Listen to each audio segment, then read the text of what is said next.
안녕하세요 여러분. 세상돌아보기입니다. 오늘은 2025년 8월 30일이고 토요일입니다. 자, 오랜만에 문화의 힘 꼭지로 좀 돌아왔습니다. 뭐 너무 이제 딱딱한 이야기를 좀 오래 했는데 어쩔 수 없이 중요한 부분이기 때문에 약간 힘들지만 했던 부분이 있었습니다. 자, 그래서 오늘은 좀 부드러운 이야기를 좀 해보려고 해요. 제가 이제 지난 일주일 정도에 근처에 있는, 제가 수도권에 살 때는 표시반 해놓고 감히 가보지 못했던 여러 날 계획을 짜야 되기 때문에 가까이 왔기 때문에 어느 정도 정착도 했고, 그래서 차를 이용해서 세 군데 정도의 옛날 가야 문화권, 그게 2023년도에 가야 고분군이 유네스코 문화유산에 등재가 됐어요. 그래서 뭐 그게 중요하다기보다는 제 개인적으로는 그것 때문에 정부에서 예산이 투자돼서 그 고분군이 위치한 곳에 깔끔한 박물관들이 잘 생겼어요. 왜냐하면은 유네스코 그 문화유산의 선정 기준을 보면은 뭐가 있느냐면 여러 가지 우리가 익히 생각할 수 있는 그런 이제 유물로서의 가치도 있어야 되지만, 그것을 잘 정비하고 후대에 잘 원래 그대로 잘 온전히 보존하겠다는 의지, 또 유네스코 문화유산 선정의 중요한 기준이거든요. 그래서 어떻게 보면은 어쩔 수 없이 박물관들이 생긴 거예요. 시골에 상당히 수준 있는 박물관들이. 그래서 이 가야가 지금 된 곳이 6군데, 7군데, 여러분 아시다시피 대가야, 죄송합니다. 건강가야로 시작해서 가장 크게 세력을 형성했던 고령에 있는, 건강가야는 김해 있는 거고, 고령에 있는 대가야, 그 다음 함안에 있는 아라가야, 그 다음 창녕에 있는 비화가야, 그리고 합천에 있는 그 다라국이라는 거, 그리고 남원에 또 있습니다. 그 중에서 세 군데를 가본 거예요. 자, 거기서 좋은 시간을 보냈고요. 거기서 느낀 것 중에 하나를 여러분한테 좀 말씀을 드리고자 합니다. 이건 제 개인적인 의견이에요. 제가 요즘 양과 음에 대한 이야기를 좀 드리고, 거기에 대해서 많은 분들이 뭐 싫어하진 않으시는 것 같아요. 자, 그러면은 여러분 그 역사라는 부분에 있어서 옛날 제도권 역사학자들이 있었고, 우리한테는 그 예민한 부분이죠. 아직도 우리가 친일파의 잔재가 여기저기 남아 있고, 또 그게 우리한테 불행하고 안타까운 일이 아니고, 사실은 우리로 하여금 분발하게 하는 디딤돌 역할을 해주는 거거든요. 여러분, 세상은 그렇게 단순하지는 않아요. 네, 제가 보기에. 자, 그런 것처럼 이제 식민사관 이런 부분이 분명히 있죠. 그래서 제도권이 아니더라도 우리나라는 비제도권 향토사학자들이 상당히 강한 편이고 제도권으로 좀 올라가고 있는 것 같아요. 그럼 음양이라는 기준에서 보면은 제도권이 양이고 향토가 음이라고 볼 수 있어요. 자, 음의 세상으로 가고 있죠. 역사학계에서 음의 의견을 더 많이 듣기 시작하면은 요즘 전 세계 외국에서 다 궁금해하는, 한국은 도대체 뭘 몸속에 담아뒀길래, 창고에 뭘 숨겨뒀길래 이렇게 끊임없이 뭐가 새로운 것이 나오냐. 그것도 시대 상황에 딱딱 맞게 서양인들이 골몰해하고 갈구하는 그 부분에 대해서 딱딱 점지해 주듯이 나오냐. 그 창고가 뭐냐. 그 창고에 대한 생각을 저는 우리 모든 자료에 대한 통제권을 갖고 있고 언론의 발언권을 가지고 있는 제도권 사학자들이 틀어막고 있는 부분이 있다. 의도적으로 그러는 부분도 있다. 식민사관의 후예로서. 또 두 번째는 그게 고착되다 보니까 아이디어가 창의성이 없다. 이런 부분도 있다고 봅니다. 그래서 지금은 제가 이런 일을 할 수 있는 것도, 어제 한겨레 신문 제가 이야기를 했는데 의외로 많은 분들이 참 진심 어린 답글을 남겨두셨더라고요. 그래서 가장 인기 있는 답글 그 위주로 보면 제가 한 페이지에 딱 클릭하면 10개 정도 보이거든요. 그 봤더니 첫 번째가 사골세빵을 살면서 한 달에 뭐 20만 원 동안 못 버는 상황에서 한겨레 주주로서 45만 원을 냈던 적이 있는데 후회스럽다. 이런 내용이었던 것 같습니다. 그 당시 금액, 그게 그 당시 이제 수익 수준이었고, 80년대 후반만 하더라도 대졸자가 대기업에 취업하더라도 한 3, 40만 원 채 못 받았던 그런 시절이에요. 그래서 그 이후로 쭉 그런 일들이 나왔는데, 그래서 저는 확인을 했습니다. 한겨레가, 그런 분들이 얼마나 한겨레에 대해서 저는 돈 안 태웠거든요. 한결에 대해서 애착을 가지면서 살펴봤겠느냐. 한결이 무너진 건 확실하구나. 그렇지만 여러분, 여기에 진심어린 댓글을 남겨주시는 그런 분들 남겨뒀잖아요. 모든 것은 오늘 주요한 이야기 중에 하나인데 쓸모가 있는 겁니다. 쓸 때가 있는 것이고 한결심은 끝났어요. 그렇지만 그때 의기투합해서 했던 그 에너지는 여러분 속에 전파되어 있는 겁니다. 그래서 그게 여러분 주변에 있는 가족들 중에서 누가 그런 거 이상한 행동하는 거, 여러분의 언론관에 부합하지 않은 그런 행동하는 거 여러분이 자식들한테 교육 안 시키겠죠. 예, 적게는 가족, 많게는 10명, 100명. 여러분이 또 큰 기업을 또는 중소기업을 운영하시는 분이라면은 뭐 중소기업이라고 하는 게 타당하겠네요. 작게는 뭐 한 10몇 명부터 많게는 뭐 수십 명, 수백 명까지도 여러분의 영향권 내에 있고 중소기업이기 때문에 통제를 가지고 계십니다. 훨씬 살갑게 기업 운영을 하시니까 거기에 여러분이 의도적이든 의도하지 않든 여러분의 언론관이 전파되겠습니까? 안 되겠습니까? 되는 것입니다. 그러면은 그때 한겨레에 그 기치는 역할을 다 한 것입니다. 이제 여러분의 한겨레입니다. 예. 자, 그런 생각을 가지고 있거든요. 그 양과 음으로 설명할 수도 있다. 이런 말씀을 좀 드리는 거고, 또 서두가 좀 길어졌는데요. 달 항아리. 저는 이것을 어떻게 접근했느냐면은 일단 캐대헌의 그 연출가가 우리 한국에 대한 애착을 이야기하면서 달 항아리 이야기를 했던 것이 기억이 났어요. 그래서 저도 이거 보이시나요? 예. 이거 그 근처에 있는 다이소에 3,000원짜리입니다. 여기 크기별로 있는 것 같은데 2개 정도 더 살 생각입니다. 한 개 작은 거, 한 개 더 큰 거. 이뻐요. 편안하죠. 이쁘다기보다는 뭐라고 할까? 편안하죠. 그 달 항아리란 말이 딱 좋은데, 저 어원을 제가 살펴보면 있어서는 저게 모순이 좀 있다. 왜냐? 달달을 붙였거든요. 달덩이 같잖아요. 다 느껴요. 이 항아리가 주는 느낌하고 똑같아요. 근데 뒤에 항아리가 붙었거든요. 그건 해를 뜻하는 것 같거든요. 그래서 제가 모순이라고 생각하는 것입니다. 그것이 다 만들어지는 뭐 완전체다 이렇게 설명할 수도 있겠지요. 자, 결론은 없는 것이고 의견을 한번 드려보고자 하는 것입니다. 과거에 했던 거랑 더 붙여서 이렇게 쌓여갈 수 있다는 것은 그게 진실에서 과히 엄청나게 멀리 떨어져 있지는 않다는 것을 저는 느끼거든요. 이걸 열어야 하기 때문에 예, 볼게요. 사진 속에 보이는 항아리는 유명한 항아리더라고요. 예, 뉴욕 경매에 나온 조선 백자 달 항아리 41억에 낙찰이 됐다고 합니다. 미국의 크리스티 경매에서. 이게 그 항아리입니다. 그래서 제가 처음에 이것을 찾은 것은 AI에 검색을 했습니다. 달 항아리가 AI 뭐라고 되어 있는지. 요즘 이것도 한결 저 같은 사람이 영상을 준비하는 데 있어서 자료를 검토하고 확인하는 부분이거든요. 그 부분이 많이 간소화됐다는 것을 의미하는데, 이것은 다른 말로 하자면 오늘 주제와 연관시켜 이야기하자면 음이 그만큼 파워를 가졌다는 겁니다. 옛날에 제가 예를 들어서 10년 전이라고 생각해 봅시다. 달 항아리 어원을 제가 찾겠다는 강력한 의지가 있다고 그러면 어떻게 찾아야 되겠습니까? 인터넷이 없다고 생각해 보세요. 진짜 찾기 어려웠을 거예요. 포기했겠죠, 하다가. 이건 박물관 간다고 해결되는 문제도 아니거든요. 자, 그래서 여러분이 작은 한겨레, 새로운 한겨레가 다 힘을 가지고 계신 거예요. 기존의 한겨레에 대한 안타까움은 가지실 필요 없어요. 그냥 그런 의견만 피력해 주시면 끝이에요. 그렇지만 여러분이 새로운 한겨레로서 각자 언론사예요. 저 언론사잖아요. 세상 돌아보기 언론사. 예, 이것이 세상이 변하는 것입니다. 둥근 달처럼 백자대호라고 한자로 되어 있는데 요즘 어떻게 보면 이제 헷갈려 하는 것 같거든요. 제가 여러 가지 박물관을 짧은 기간에 여러 군데를 갔잖아요. 거기에 한글화가 많이 진행이 된 것도 있고, 원래 주로 일제시대 때 일본 사학자들이 우리 걸 발굴을 많이 했고 기록을 남겼기 때문에 사실 그게 영향을 많이 받는다고 봅니다. 예. 우리 사법부나 검사들이 일본의 영향을 많이 받았고 그걸 그대로 최대로 물려받았고 그 다음부터 살아있는 화석처럼 변하지 않았잖아요, 검찰청. 그래서 법관이나 법문서에 보면 일본식 한자가 진짜 많다는 것입니다. 이게 살짝 그런 느낌이 있어요.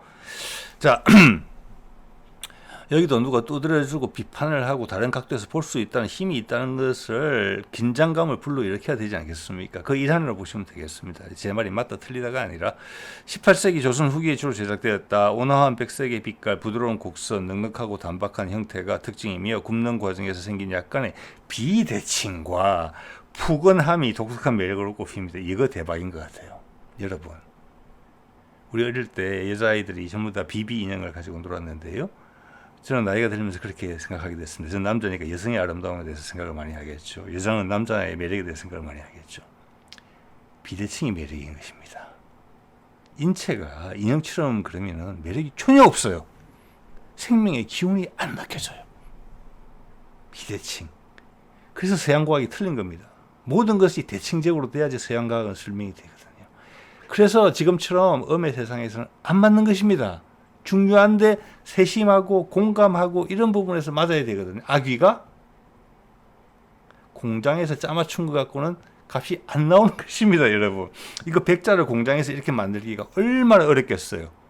약간의 비대칭과 푸근하고 넉넉하고 단박한 형태, 이것을 공장에서 어떻게 디자인 하시겠습니까, 여러분? 엄청 힘들겠지요. 우리 개개인이 다 이런 것입니다. 우리 개개인은 10년 전, 20년 전까지만 해도 공장에서 찍어낸 사람처럼 인생을 살기를 강요받았었잖아요.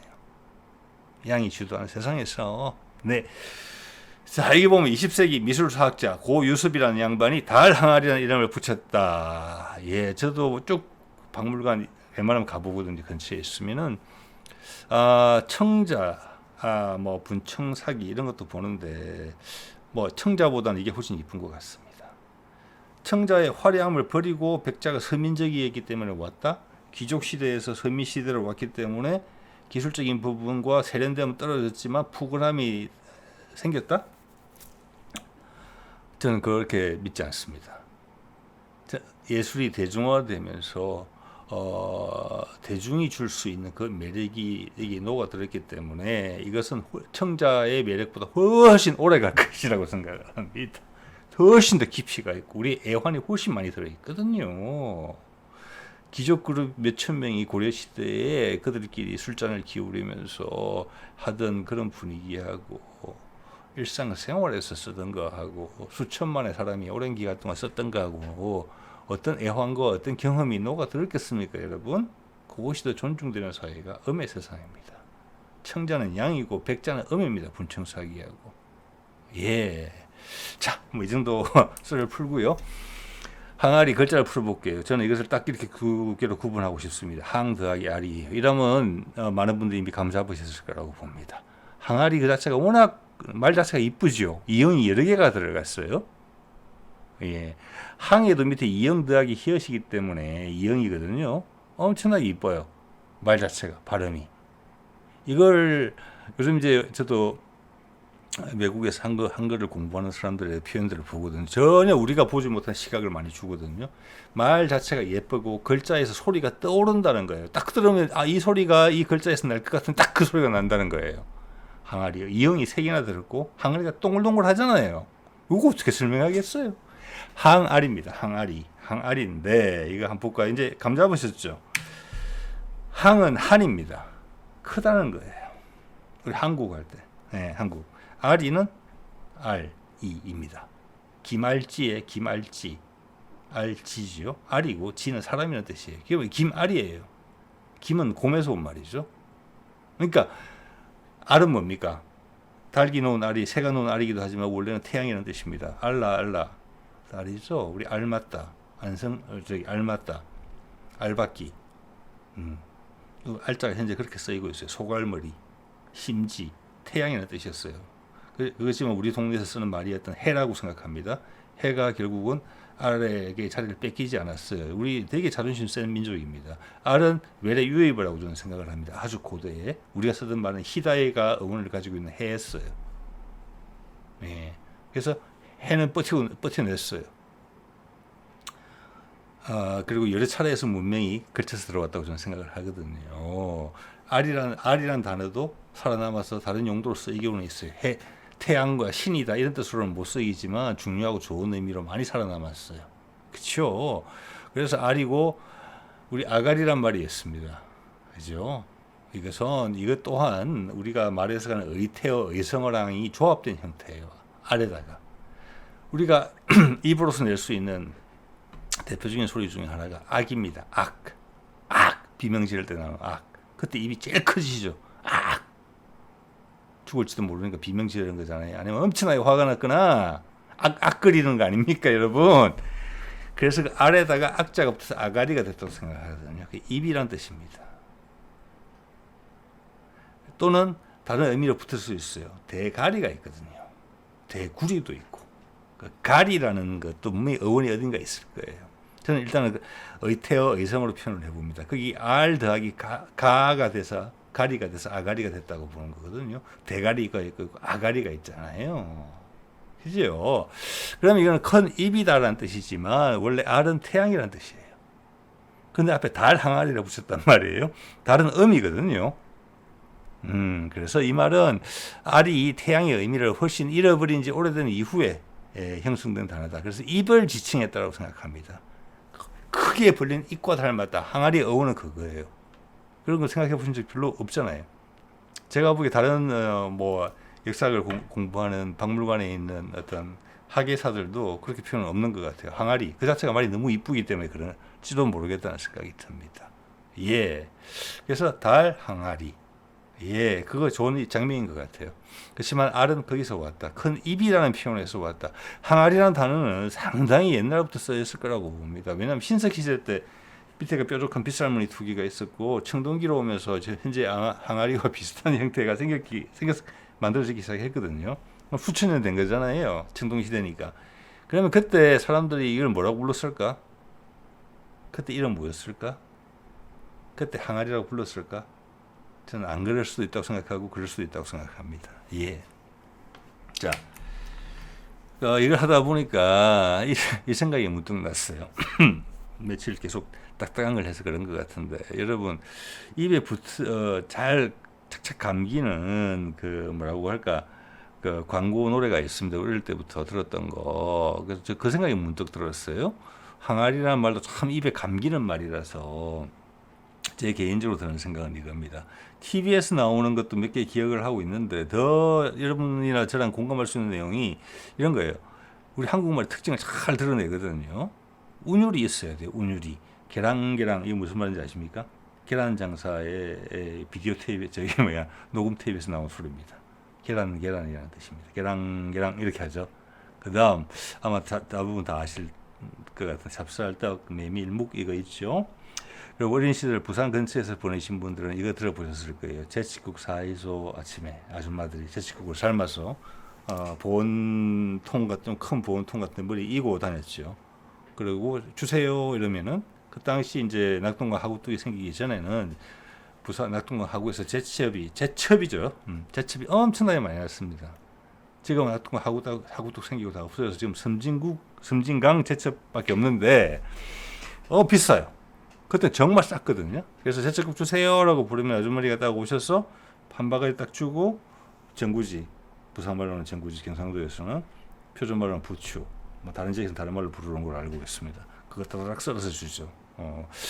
이런 것들이 참 그거다. 그래서 우리나라 사람 노래 잘한다는 건 이제 다 아는데 노래를 잘하는데 한국말이 영어보다 유리하다 이런 표현을 가끔 하는 외국의 그 사람들이 있어요.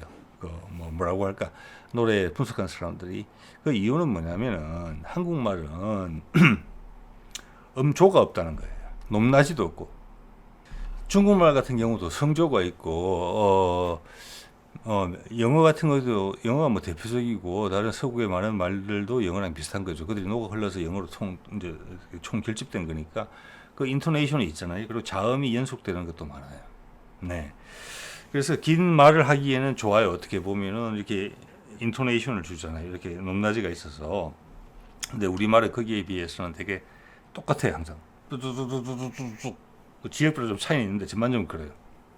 근데 그게 외국에 이제 제가 우리나라 노래들 해외 리뷰 영상을 가끔 보는데 그 보면 그런 말을 하는 사람들이 있어요. 영어는 단어 자체가 운율이 있기 때문에 자기가 작곡하는 데 있어서 노래를 작곡하는 데 있어서 그게 서로 부딪힐 수가 있어요. 서로 간에. 내 노래는 이렇게 하고 싶은데 이 낱말은 스스로의 리듬이 그것과 안 맞는 거예요. 그럼 발음에 제약이 오는 거예요. 근데 우리나라 말은 어떤 단어든지 노래다 쓸 수 있는 거예요. 그걸 정확하게 전달할 수 있어요. 왜냐? 모음에 자음 하나에 모음이 딱 항상 붙어 있거든요. 그래서 힘주기도 좋아요. 힘주기도. 미국 영어에도 보면 모음이 있지만 그게 인토네이션이 있어서 힘을 주기 어려운 모음들이 있어요. I 같은 경우 특히 I 같은 경우 특히 그리고 E 같은 경우도 짧게 발음해야 되거든요. 아니면 I 같은 경우 이렇게 쿵 내려가야 돼요. 살짝. 아마 중국말도 마찬가지일 것이라고 보다 많은 나라 그래요. 그래서 이 말은 뭐냐? 우리나라 말은 사람들이 옛날부터 노래를 많이 했다는 것입니다. 잘하는 사람, 고기도 이러면 그런 말 여러분 많이 하시죠. 먹어본 사람이 맛을 안다고. 우리나라의 고기 분류는 전 세계 최고 등급이에요. 우리 민간인들이 가지고 있는 고기에 대한 어휘력은 엄청나게 대단하고 약간 전문가, 고기를 손질하는 사람들한테 가면 단어는 더 많아요. 그 말은 각각 부위별로 다 그것을 나누고 그 맛을 알고 그 부위별로 어떻게 요리를 해야 되는지도 알아요. 그리고 버리는 것도 없어요. 네. 노래도 그런 거예요. 옛날부터 노래는 엄청나게 많이 부르던 거거든요. 옛날 글이 읽기 전에는 말로써 모든 역사를 후대에 전달했고 그것을 전문으로 하는 사람도 있었단 말이에요. 지금 몽골 같은 데 가면 그런 거 아직 남아 있어요. 막 노래를 몇 시간씩 하잖아요. 막 며칠씩 하기도 해요. 그런데 그게 리듬이 없으면 안 되거든요. 리듬이 없으면. 그래서 노래는 우리한테 엄청나게 오래된 것입니다. 옛날에 우리가 하늘에 제사를 지낼 때도 노래를 하고, 우리 지금 그게 남아있잖아요. 사람이 죽으면 우리 곡을 하잖아요. 곡을. 그 표현도 아마 외국 사람이 이해하지 못할 거예요. 곡을 한다는 표현. 네. 곡을 한다는 표현. 그럼 요즘 뭐 외국 사람들이 우리나라를 번역하면서 번역하기 진짜 어려운 단어가 보면 억울하다. 이런 단어가 있다고 하는데, 그런 거 찾으면 아주 많이 있습니다. 제가 오늘도 그 말 하다 생각이 드는 게 내숭이라는 단어를 어떻게 표현할 것이냐, 영어로. 예를 들어서. 전 영어권에 살았었기 때문에 힘들 거라고 생각합니다. 사람이 죽으면 옛날에는 곡을 했어요. 특히 이제 양갓집에 가면 하는 패턴이 있죠. 리듬을 타고 합니다. 곡도 그냥 슬퍼서 무너지는 거 아닌가 여러분 아실 거예요. 그죠? 그리고 장사 지낼 때 또 하는 거 있습니다. 이걸 여럿이 같이 하거든요. 예전에는 그게 훨씬 생활에 일상화되어 있었을 거예요. 노래라는 게. 우리나라 말은 거기에 최적화되어 있는 것입니다. 자, 이거 보니까 그런 생각이 잠깐 들었고요. 자, 예전에 다뤘던 내용이죠. 이게 제 문화의 힘 첫 번째 영상이었고요. 이 영상을 올리고 그때는 뭐 구독자가 몇십 명도 안 될 그런 시절이었습니다. 자고 일어났더니 자그마치 200사람이나 뷰가 200개의 뷰가 올라가 있더라고요. 그래서 놀랐던 기억이 내가 납니다. 예. 아리랑의 원, 아리랑은 신과 함께다. 아리랑이에요. 아리는 지금도 모르겠습니다. 동물 이름에 쓰는 경우도 많지만 사람 이름도 많이 쓰고, 제가 알던 집에 일본 사람들도 자기 딸 이름을 아리라고 지었어요. 신랑이 한국 사람이었습니다. 아찌 하다가 아리가 됐거든요. 아저씨 알찌, 김알찌거든요. 그기가. 그게 알은 태양이고 되게 높은 사람입니다. 예, 우리 다 알과 관련된 신화가 다 있잖아요. 굳이 태양이라고 이야기하지 않더라도 우리 고대 설화에서 그게 중앙아시아나 만주족의 설화랑 다 연계된다는 건 다 아실 겁니다. 예, 그 알은 신이에요. 원래는 지금도 알라 하지 않습니까? 예, 그래서 알이랑은 신과 함께다. 우리 아리랑 할 때 아리랑 쓰리랑도 같이 나와요. 그렇지만 쓰리랑이 제목이 아니에요. 중요하지만 이것은 우리 민족의 긴 이동에서 나온 어떤 주도 세력의 큰 장기간에 걸친 힘든 이동의 거리에서 이동하는 과정에서 생성된 노래라고 생각이 들어요. 왜냐하면 전 세계 사람이 다 느끼거든요. 이걸 들으면 되게 서사적이고 큰 드라마, 영화가 느껴지고 거기서 막 풍찬 노숙을 하면서 다시 일어서는 희망을 주는 노래로 생각하기에 이걸 누구나 다 하거든요. 아리랑을 들으면. 쓰리랑, 아리랑이 그렇다면은 신주라고 보시면 돼요. 신주를 모시고. 지금도 우리 신주단지 모시고 옛날 피난 갈 때 신주단지부터 챙기는 시절이 있었습니다. 지금은 안 그렇겠지만. 그렇죠. 쓰리랑은 뭘까? 사람일 거예요. 아리랑보다는 덜 중요한. 랑은 고려시대 때부터 이미 쓰던 표현입니다. 누구와 함께입니다. 그래서 사랑이라는 단어 있잖아요. 사랑.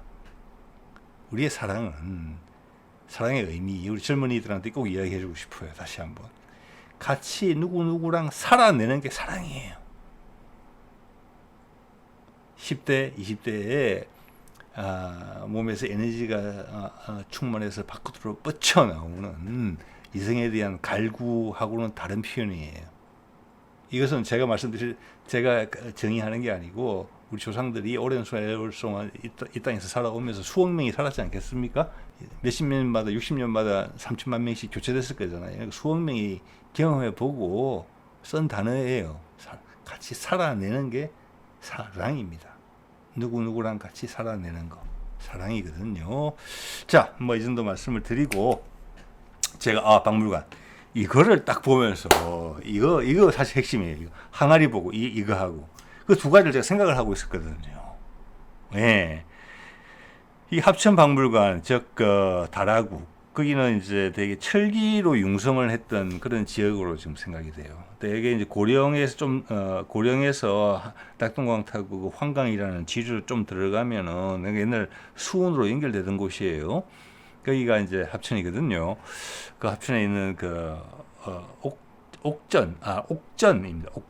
옥전. 옥이 많이 나오는 밭이었다. 그래서 그 지역명이 옥전이인데 이거 한번 보십시오.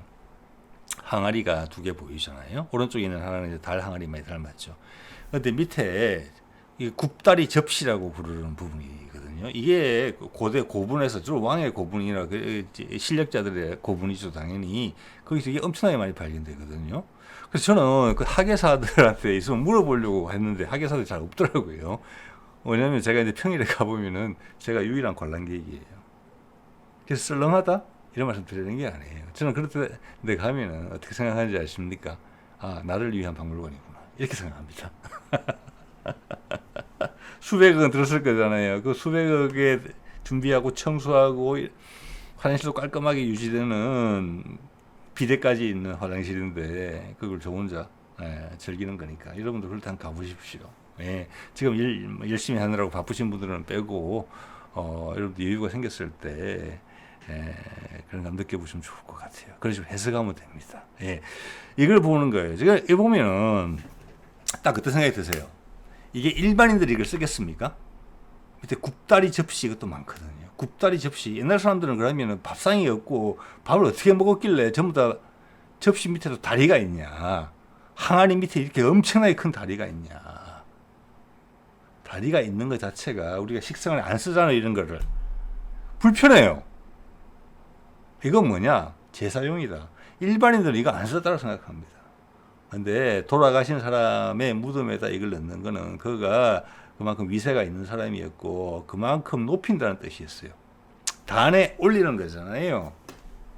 우리 한국 사람들이 왜 일본 사람들하고 차이가 뭡니까? 그들은 중국 사람도 대부분 많이 그렇죠. 밥을 이렇게 먹죠. 젓가락으로. 숟가락은 딱 수프 먹을 때 국도 먹을 때만 먹는 거예요. 숟가락이 달라요, 우리랑. 이렇게 마시게 돼 있어요. 근데 우리의 숟가락은 양수겸장이에요. 밥을 퍼먹어야 되고 비벼야 되고 국물도 같이 떠먹어야 되는 이런 용도거든요. 그래서 숟가락이 준대. 왜? 밥그릇이 바닥에 붙어 있으니까. 그래서 일본 사람들 이렇게 우리한테 농담하면 이야기하는 경우도 있어요. 너희들은 강아지냐? 왜 주둥이를 밥그릇에 쳐박고 먹냐? 이렇게 이야기하죠. 우리는 넌 상놈이냐? 이걸 들고 먹냐? 여기서 차이가 있다. 이게 쇠 젓가락, 나무 젓가락하고 차이예요. 옛날엔 철기잖아요. 우리는 철기를 젓가락으로 쓴다. 이 차이가 엄청난 문화적 차이를 의미하던 시절이 있었다고 봅니다. 우리는 그만큼 철을 쉽게 쓴다. 마음대로 만들 수 있다. 너희들은 철 없지. 이게 옛날에는 큰 차이였다는 겁니다. 주변국하고. 젓가락은, 쇠 젓가락은 그런 의미가 있고, 또 하나, 아까 밥 이야기 했지만, 우리는 옛날부터 평범한 사람이라도 밥을 상에 놓고 먹었다는 겁니다. 상에. 상은 존중이거든요. 마루처럼. 마루에 올라갈 때 신발 벗어야 됩니다. 옛날 집에 강아지가 올라올 수 있는 한계선이 마루까지 못 올라갔죠. 그 밑에 디딤돌까지 올라올 수 있죠. 마루에 올라오면 그냥 기사대기 한 대 맞습니다. 옛날 강아지들은. 알아서 안 올라옵니다. 그래서 그 다음부터는. 우리는 그 위에 단을 하나 놓은 다음에 그 다음 그거는 아무리 어렵게 사는 초가집 가도 마찬가지예요. 그 다음 상을 넣고 밥을 먹습니다. 우리는 이 옛날 기준, 일본 사람들의 기준에서 보면은 한국의 모든 사람들이 고기 한 대접을 받으면서 밥을 먹는 거예요. 일본에도 이거 있거든요. 고분에 많이 발견돼요. 고분 주변에 이걸 쫙 돌려놓은 것도 많아요. 이것은 재기용이고 높은 사람을 위하는 거예요. 우리나라 사람 다 높은 사람이에요. 자존심 짱이에요. 그래서 밥그릇을 손에 들고 먹으면은 너는 상도 없이 먹냐? 너는 되게 비천하구나. 사람이 그렇게 대접을 받아서야 되겠니? 아무리 없어도 밥에 물 말아가지고 그냥 간장하고 먹더라도 우리는 상에 넣고 먹는데, 그거의 핵심이 우리가 밥그릇을 들지 않는다는 데 있는 거예요. 그 말은 밥그릇을 손에 들고 먹고자 하는 욕구도 많이 있었고 주변에 그런 문화적 그룹도 있었다는 겁니다. 이 정도로 해석을 할 수 있거든요. 제가 보기에는. 그래서 이것은 상당히 높은 거고 항아리가 저기 얹혀져 있어요. 저는 이걸 보고 뭔가 불이 반짝하는 부분이 있었거든요. 그 점에 대해서 좀 말씀을 드려볼게요. 이거는 역사적으로도 의미가 있어요. 역사적으로도. 이렇게 역사를 풀이할 수 있다는 거, 그런 각도에서 봐주시면 좋을 것 같아요. 자, 이 사진. 여러분 한 번은 다 보셨을 거고, 요즘은 안 그럴 수 있는데 몇십 년 전만 하더라도 집마다 이 세트 하나씩 다 있었습니다. 제기죠, 제기. 제기에 보면 다 굽다리 접시예요. 다리가 다 있어요. 좀 전에 보신 그림만큼은 아니지만, 우리 평상시 밥 먹을 때 이렇게 안 먹잖아요. 이건 제사용이다 라는 걸 알 수가 있는 거예요. 모시는 거죠. 조금이라도 높이 상을 만든 다음에 그 위에 접시도 조금이라도 높여서 두는 거고, 조금 더 쌓죠. 이렇게 또 쌓잖아요. 다 아실 거예요, 여러분. 어떤 건지. 과일 깎아가지고 피라미드 만들어서 올리잖아요. 뭐 산적, 생선 다 마찬가지입니다. 이게 예전에 그 문화다. 그게 가야 시대에도 있었다. 그때는 훨씬 큰 스케일로. 예. 자, 그러면 제가 이거 하나 보여드릴게요. 여기서는 좀 이런 집중을 조금 하셔야 돼. 이 관심 있으시다면은. 이게 일본에 있는 전방 후원분이라는 것이고, 이런 형태의 해자가 있죠. 해자가 2개, 3개 정도 있는 것 같아요. 큰 해자 바깥으로.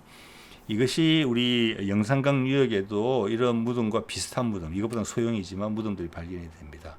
그래서 이게 일본하고 우리나라 사이에 과거의 어떤 교류 또는 어떤 자기들의 주장, 어떤 건지 여러분 아시죠? 오늘은 그게 주제가 아니니까 거기에 대해서 이야기는 하지 않겠습니다. 있어요. 전방 후원이라는 것이 전방자는 사각형이라는 뜻입니다. 제가 봐서는 마른 목걸이인데 마른 목도 사각형이라고 부를 수 있을지는 모르겠어요. 마른 목걸이고 후원, 뒤에는 동그랗습니다. 이건데 이거 보면은 주위에 집 크기하고 비교해 보시면은 이 크기가 상당하다. 자, 여기에 대해서 오늘 제가 썰을 하나 풀어보려고 합니다. 좀 전에 굽다리 접시 위에 올라간 항아리가 이거라고 저는 생각을 하거든요. 이걸 보면 굽다리 위에 올라간 항아리가 상징하는 발을 알 수 있어요. 이게 설마 이런 무덤을 갖다가 우리 영산강 유역의 세력들, 일본의 주요 세력들, 아마 일본이 지금 발굴하지 않는, 의도적으로 발굴하지 않는 무덤 중에 이런 것도 있다고 봅니다. 거기는 백제나 이런 나라에서의 위세품이, 하사품이 발견될 가능성이 높기 때문에 저는 못하고 있다고 감히 생각을 하거든요. 예, 하사품이. 예, 이거 보면은 밑에 그러면은 이 사람들이 과거에 이렇게 큰 굽다리 접시 위에 놓인 항아리를 보고 본을 따서 모양을 엄청나게 닮았죠. 여러분 동의하시는 분 제법 있으실 거예요. 그런 제사 세팅을 보고 이런 무덤을 이렇게 거대하게 만들었겠냐? 이 실제 이게 동그란 부분이 볼록해요. 볼록하고 무덤이 땅 속에 있긴 있는데 이 수면을 기준으로 했을 때는 지상에 있는 겁니다. 우리 고구려식 무덤처럼. 여기서 잠깐 사적으로 말씀을 드리면은 남방식 그 고인돌이 있고 북방식 고인돌이 있는데, 여러분이 구분을 하실 때는 북방식 고인돌은 다리가 있고 위에 뚜껑돌이 있잖아요. 남방식 고인돌은 바닥에 납작하게 큰 돌이 있어요. 그렇게 구분할 수도 있지만 다르게 구분할 수도 있어요. 이건 제 나름의 구분 방법이에요. 제가 이번에 쭉 박물관들을 다니면서 제 나름의 분류 방법이 생겼습니다. 남방식 무덤은 뭐냐면 그게 무덤이거든요. 고인돌. 기본적으로는 밑에 파고 시신을 안치하고 거기다 뚜껑을 딱 덮는 거예요. 그럼 봉분이랑 비슷해지잖아요. 모양이. 거기서 봉분이 나온 거예요. 사실은 제가 보기에. 그래서 우리나라는 개인이 죽어도 아무리 허접한 공동묘지에 가더라도 하찮은 삶을 살았더라도 봉분을 가져요. 그 봉분은 과거에는 엄청난 의미가 있었거든요. 아까 밥상 쇠젓가락이랑 똑같은 거예요. 우리나라 사람들 자존심 짱입니다. 예, 절대 망할 수 없는 나라예요. 억울해서라도. 북방식 고인돌은 뭐냐? 다리를 세우는 이유가 뭐냐? 관을 지상에 배치하기 때문에 그래요. 자, 그게 북방식과 남방식의 차이고, 그 북방식은 충분히 이해가 돼요. 그거는 지금도 가야 무덤에도 보면 여러 가지 새를 형상화한 것들을 많이 넣거든요. 무덤 안에 미늘쇠라는 거. 지금 보면 솥대랑 비슷한 걸 쇠로 만든 걸 무덤에 넣는 거예요. 새가 중요했단 말이에요. 자, 여러분 아시는 분은 아시겠지만 티베트에 가면 지금도 조장이라는 걸 합니다. 사람이 죽으면 바위 위에 그냥 시체를 내놓습니다. 그럼 새들이 날아와서 뜯어먹어요. 다 먹고 나면 뼈다귀만 남았을 거잖아요. 그죠? 그걸 수습해서 묻는 거예요. 어떻게 보면 되게 우리한테 보면 되게 생경스럽지만 기분으로는 같아요. 새가 그걸 가지고 죽은 사람을 데리고 하늘나라로 가는 거예요. 그 남은 거 추리는 거예요. 자, 그런 무덤의 형식은 되게 대륙적인 것이다. 그래서 시신을 지상에 묻는다. 지금 광개토 왕릉이나 하여튼 저기 고구려 쪽에 있는 그 피라미드식 무덤에도 보면은 시신을 안치하는 곳이 높아요. 지상보다 높은 곳에 있어요. 일본의 이 무덤도 그렇거든요. 근데 남방식 무덤은 우리는 파묻어요. 가야의 무덤도 원래는 파묻었어요. 그런데 신라와 북방의 영향이 들어오면서 그게 올라왔어요. 지상으로. 무덤 방이 지상으로 만들어지면서. 자, 이런 부분들이 있거든요. 그게 고인돌 문화를 분석하는 거하고 우리가 섞이는 거를 볼 때 충분히 학계에서도 한번 살펴봐야 된다는 부분이 있어요. 그래서 자, 다시 주제로 돌아와서 전방 후원분인데 저는 이게 뭐 유래를 떠나서 결과적으로 이게 핵심은 뭐냐면 항아리거든요. 항아리. 밑에는 항아리를 잘 대접하기 위한 그냥 접시에 불과한 거잖아요. 그래서 결과적으로는 후로 가면서는 접시 부분이 없어졌다고 생각을 하는 입장입니다. 여기서 항아리 부분만 놓고 보면은 우리 신라에 있는 대릉원의 크기랑 뭐 비슷하다고도 볼 수도 있어요. 근데 일본에 많이 이식된 문화가 그렇다시피 고급 문화가 들어왔기 때문에 그것을 원리를 이해하지 않기 때문에 해체하지 못한다라는 부분이 있어요. 아까 제가 우리나라의 말에 대해서 말씀을 드렸죠. 우리나라 말은 뿌리가 엄청 깊을 수 있어요. 아주 원형질의 근데 그래서 다재다능하게 활용할 수 있다는 게 그걸 의미한다고 거꾸로 생각하거든요. 일본 사람들이 우리 쪽을 우리의 문화를 진짜 어떨 때 경외하면서 이야기하는 말, 솔직한 사람들이 하는 말 이런 말이 있거든요. 한국 문화의 핵심은 원형질이다. 네, 뭘로 변할 수 있다. 일본은 도식화되어 있다. 왜? 전달받았기 때문에 저는 그렇게 생각을 하거든요. 그래서 이 전방 후원분하고 똑같이 닮았다. 대박이다. 이것은 그 위에 놓인 항아리고 항아리가 의미하는 것은 태양이다. 즉 일본이다. 즉 산 위에 뜨는 태양이다. 이것이 제사의 기본 틀이다. 굽다리 접시 위에 올라온 항아리다. 그래서 항아리는 원래는 태양이다. 그게 소중하게 들어가는 거잖아요. 그게 뭐 먹을 게 들어가든지 뭐가 술이 들어가든지 들어갔을 거잖아요. 그게 핵심이잖아요. 그게 태양인 거예요. 그래서 제가 달 항아리가 모순이 있다. 이런 말씀을 드리는 거고. 자, 그런 관점에서 한 번 더 볼까요? 위에가 전방 후원분하고 똑같이 생겼죠. 특히 오른쪽에 거. 여기서 핵심은 항아리예요. 밑에 거는 단인이기다. 그래서 일본도 저 항아리의 중간에다가 시신을 안치했던 거잖아요. 예, 그래서 향후에는 이것이 밑에 단이 없어졌다. 항아리만 남았다. 그게 어떤 문화적 유연성하고도 상관이 있는데 그게 어떤 고집이라는 부분이 있다. 일본은 이름도 일본이잖아요. 일본. 해외 본사는 자기들이다. 그것을 강조하는 이유는 자기들이 해외 본산에서 밀려났다는 것을 의미한다고 저는 생각을 감히 하거든요. 나라 국호에다 그걸 딱 넘어서 집착을 하는 부분. 그래서 한일 관계에 있어서 한국 사람이 일본 사람들을 보는 시각하고 일본 사람들이 한국 사람을 보는 시각은 많이 다르다고 생각을 합니다. 예. 자, 그래서 이거 제가 이런 식으로 뽑아봤는데 우리나라 사람들은 죽었다라는 표현을 다양하게 해요. 상당히 다양하게 해요. 근데 그건 내용이 다 방향성이 있어요. 영어로 말하면 죽었다잖아요. died. 네? 아니면 passed away. 그냥 돌아가셨다. passed away. 돌아가셨다. 아니죠. 영어로 말하면 지나쳐서 사라졌다. 이 말이죠. 지나가셨다. passed away니까. 근데 우리말로는 돌아갔다.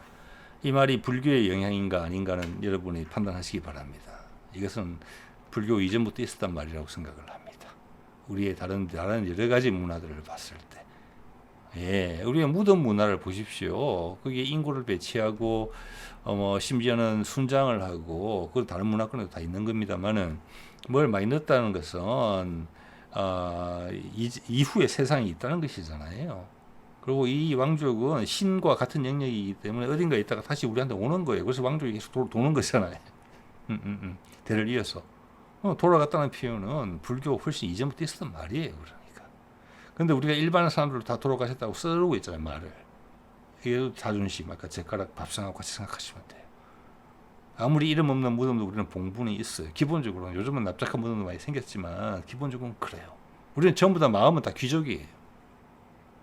예, 제가 그런 말씀 드렸죠. 우리나라에 왜 전 세계 50% 이상의 아마 60%, 70% 됐을 거예요. 왜냐하면 고인들이 모르는 것도 많아서 일반 사람들도 고인들을 다 썼습니다. 동일시기 유럽에서는 귀족들만 쓰는 부족장들만 쓰던 고인들이었어요. 우리는 작지만 모든 사람들이 고인들이 거의 다 있었어요. 사랑하는 사람한테. 그 다음 세상을 버렸다 이런 표현이 있어요. 우리는 언짢으면 버려요. 세상을. 그 말은 우리 나라 사람들 되게 종교적으로 감수성이 엄청나게 높다는 것을 말씀드릴 수 있는 거예요. 이거 세상밖에 없으면 저런 말 쓸 수 있겠습니까? 세상 아니고 딴 데도 있다는 거예요. 그러니까. 예, 그래서 우리나라가 종교적으로 다양하다는 게 엄청나게 중요합니다. 우리나라가 100% 불교 국가다, 100% 기독교 국가다, 개신교 국가다, 100% 카톨릭 국가다. 얼마나 살벌하겠습니까? 그러면 여러분. 네, 이게 우리의 모습이에요. 한겨레 신문 안타까워할 게 아닙니다. 그는 그렇게 됐으면 됐어요. 여러분이 새로운 한겨레입니다. 세상을 버리고 떠났다. 예, 우리는 되게 호련. 예, 그래서 자연인이 많은 것도 이런 말하고 다 상관이 있는 것입니다. 자연인. 네, 다 산신령 되시겠다는 거잖아요. 기본적으로 옛날 말로 표현하자면은 새로운 산신령에 도전하는 거예요. 저는 그 자연인들이 산에 가는데 그 산에 산신령 계실 거거든요. 그래서 그건 상당히 긴장 관계가 조성된다고 봅니다. 저는 그 산신령과 새로 산신령이 되시겠다고 올라오신 그분들하고 사이에 몇십 년 살면서 버티잖아요. 농담입니다. 예. 자, 그러면 이 전방 후원분 조금 다른 각도에서 보실 수 있을 거고, 이 다음에 요 사진 하나 더 보여드리면은, 자, 이거죠. 보신 분들은 있으실 거고, 예전에 몇 번 보여드린 것 같은데, 이게 아사달 문양이라는 겁니다. 고조선이 중국에서 발견된, 여러 군데서 발견된 것 같아요. 토기의 표면에 그려진 아사달 문양이다. 이때 불꽃이라고 말씀하시는 분들도 있는데 이것은 불꽃이 아니고 매산자의 기원이라고 생각하시면 딱 맞습니다. 산입니다. 우리 민족한테 산은 엄청나게 중요하거든요. 산. 그 위에 구름이 걸쳐져 있고 해가 떠오르고 있는 모습이에요. 이게 아사달입니다. 아사는 아침이란 뜻이잖아요. 달은 땅이에요. 해 뜨는 곳이에요. 외국에서 우리를 그렇게 이해하잖아요. 해 뜨는 동방 해 뜨는 나라라고. 우리가 한국에 밀려서 온 게 아닙니다. 한반도에. 아사달의 최적지이기 때문에 찌그러져 들었을 때도 이것만은 버리지 않고 이걸 선택해서 한반도에서 살고 있는 것입니다. 거기서 또 밀려난 세력이 일본으로 가서 아니다 우리다 일본 해 뜨는 곳 히노마루 해의 마루 해 뜨는 이거잖아요. 해마루예요. 해마루. 지금도 우리나라 사람은 해마루라는 명칭이 많이 검색될 걸요 아마. 일본 국기 이름이 히노마루 해마루예요. 일본 국기가 이걸 상징화한 거잖아요. 그만큼 한이 맺혔던 부분이에요. 우리하고 되게 깊어요. 관계가. 이거랑 전방 후원분이랑 똑같지 않습니까, 여러분? 저는 감히 그렇게 생각하고 그것을 제사에서 이렇게 표현했다고 생각합니다. 해가 산에서 떠오르는 모습, 그걸 제기로 표현했고 묘의 기본적인 상징성을 부여했다고 봅니다. 그것을 우리가 한 것이죠. 그렇기 때문에 우리는 다재다능하게 나중에 만들다 보니까 귀찮고 돈도 없는데 나라의 국력도 쇠했는데 굽다리 접시는 빼고 중요한 위에 해만 무덤으로 삼자. 일본은 그러지 않았다는 이야기입니다. 한동안 우리나라에서 사라진 이후에도 남아있었으니까 그것은 그들이 가졌던 그 문화가 이식된 문화였다는 것을 유연성이 떨어지는 이식된 문화였다는 것을 이야기를 해주는 거거든요. 자, 그래서 아리랑 말씀드렸고 그 다음에 말 나온 김에 좀 길어지고 있는데 썰이랑 한번 해보겠습니다. 예전에 드렸던 말씀이기 때문에 빨리 말씀드릴 수 있을 것 같아요. 알이 신이고 알과 설이 같이 왔어요. 우리하고 같이 이해가 돼요. 알은 신주예요. 신이에요. 우리 정신적 그 기둥이에요. 그 다음 설은 뭐냐? 그래서 실행에 옮기는 사람이에요. 군주나 제사장이에요. 아리랑이 신이라면 알이랑 설이랑. 그래서 그 노래 제목은 항상 알과 설이 기른다는 표현도 이상하지만 알이 훨씬 중요하죠. 자, 이거 한번 더 이야기할게요. 설개구리죠. 우리 무릎에 있는 겁니다. 저 설계골 보이시죠? 어려운 한자가 적혀져 있죠. 필요 없는 것입니다. 다 설계죠. 골은 뼈니까 빼고 설계다. 썰개예요. 설계. 쓰다는 거 지금 모자라는 말을 쓰고 있잖아요. 모자를 쓰다고 남아 있죠. 쓰다는 게 쓰다만 쓰다가 아니죠, 여러분. 이거 어디 쓰는 물건이야? 어디에 사용되는 물건이야라는 뜻으로 사용에 이란 용도로 쓴다. 돈 어디 쓸 건데? 용돈 어디 쓸 건데? 쓰다는 것은 엄청나게 광범위하게 엄청나게 해석이 많이 가능한 사전으로 표현하자면은 그런 동사예요. 그렇기 때문에 과거에 썰 개가 있었다는 거예요. 그만큼 옛날 사람들은 모자를 많이 썼다는 겁니다. 썰 개는 모자예요. 개는 도구잖아요. 썰 개, 쓰는 도구. 그것을 닮은 뼈. 설계골. 저는 그래서 감히 여기서 이야기하는 것입니다. 우리 옛날 조상들이 썼던 모자의 핵심 부위가 이 뼈를 닮았었구나. 네, 우리 끝까지 다 발라 먹죠, 고기. 그렇습니다. 예, 그때 모자가 이랑 닮았기 때문에 누가 그 이야기를 딱 했고, 네 말이 맞다. 정말 우리 모자를 닮았네. 얘 뼈는 설계골이다. 그러면 이렇게 된 것입니다. 근데 뒤에 모자라는 말이 들어왔고 썰개라는 말은 사라졌기 때문에 몰라요. 그냥 동사로서 쓰이고 있죠. 예. 그래서 과거의 모자들을 보면은 누가 이렇게 정리를 했더라고요. 삭가족. 이게 저기 알타이 산맥 옆에 있고, 저는 여기가 우리의 산이라는 명칭이 여기서 많이 왔다고 생각하는 입장을 가지고 있거든요. 알타이. 그 다음에 흉노 중에 모자가 저렇게 됐고, 우리나라로 와서는 이렇게 됐다. 이거, 뭐라고 할까, 화랑들이 쓰는 모자 또는 관이 없었던, 금관이 없었던 고구려나 백제의 관모로 남았죠. 요 모습이 축소되면서 아니면 주위에 띠가 생기면서 거기 깃털이 꽂히기 시작했단 말이에요. 이게 썰개예요. 썰개가 옛날에 이렇게 생겼단 말이에요. 핵심 부위가 그 설계골과 닮았다는 거예요. 닮았죠, 이렇게 보면은. 예. 그래서 이게 위키백과에 나온 썰기의 모습입니다. 유사하다는 점을 느낄 수 있을 거예요. 평평하면서 한쪽이 부드럽게 올라간 그런 모습이거든요. 그래서 그게 우리 무용총이나 이게 고구려 쪽의 이야기인데 백제도 비슷해요. 왜? 백제와 고구려 뿌리가 같으니까.